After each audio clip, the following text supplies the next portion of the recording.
Now Zero's just given the biking world the highest power to weight ratio learner legal 125cc equivalent electric motorcycle, but is it really all it's cracked up to be?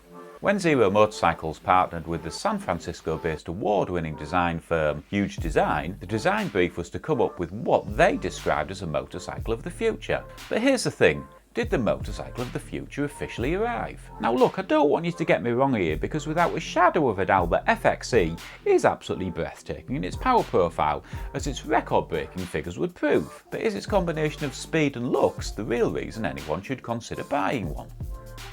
Built on Zero's Cypher 2 operating system and its revolutionary Zero ZF755 powertrain, the FXE was always going to have a sound pedigree to build on.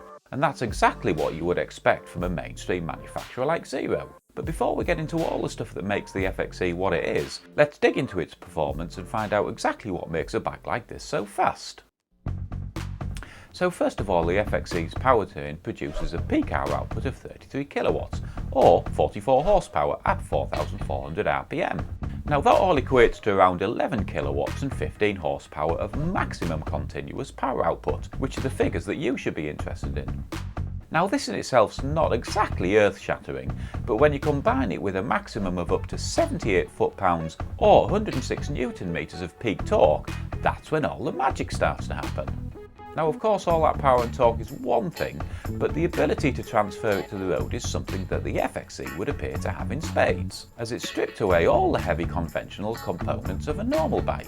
No clutches, no gears, no shifting gear, chains, and a multitude of other weighty complexities that you just don't need on an electric bike like this. And that's one of the reasons why the FXE is lighter than any other motorcycle with this much punch in its class. And you also start to realise a maximum speed of up to 132 km/h or 82 miles per hour.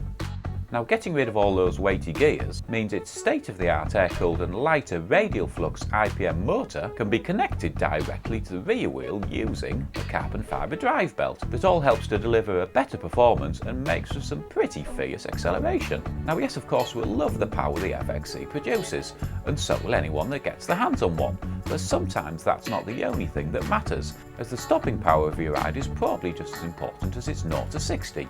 Now tested for just about any situation you can imagine, the FXE's braking system is taken care of by a Bosch ABS system that delivers confident braking by way of a J1 isometric dual piston floating caliper over a 320mm by 5mm disc to the front and a J1 single piston floating caliper over a 240mm by 4.5mm disc to the rear.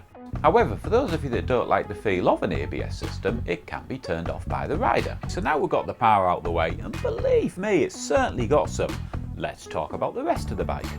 Now in the suspension department, things are taken care of by a Showa 40mm piston, piggyback reservoir shock to the rear with an adjustable spring preload compression and rebound. And to the front you'll find Showa 41mm inverted cartridge forks, again adjustable for preload, compression and rebound. Now this all adds up to outstanding articulation for the bike that's fully adjustable to smooth out the bumps in your ride.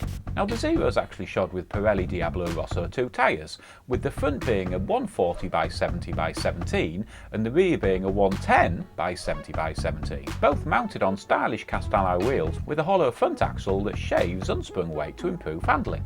The FXE's instrument panel is a full colour bonded 5-inch TFT dash that projects all the specs you need, including speed, state of charge, power output, selected riding profile and projected charging time.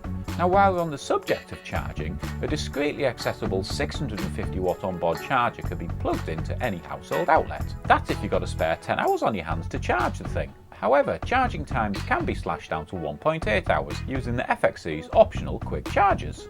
Now in the range department, the FXE will get you about 60 miles away from home before you need to stop and charge. That's if you're in sports mode of course, but to be honest with you, I think that's probably where most of you are going to find yourselves. However, you can always flick the switch and put it back into eco mode. Now if you're in eco mode, you'll probably get about 100 miles on the clock before you're left high and dry. So the ride height of the bike's around 33 inches, and when you combine this with a curb weight of just under 300 pounds and its sit-up and beg riding position, the result is a highly nimble bike with plenty of punch. Now everything we're talking about are of course all great reasons to buy a bike like the FXE.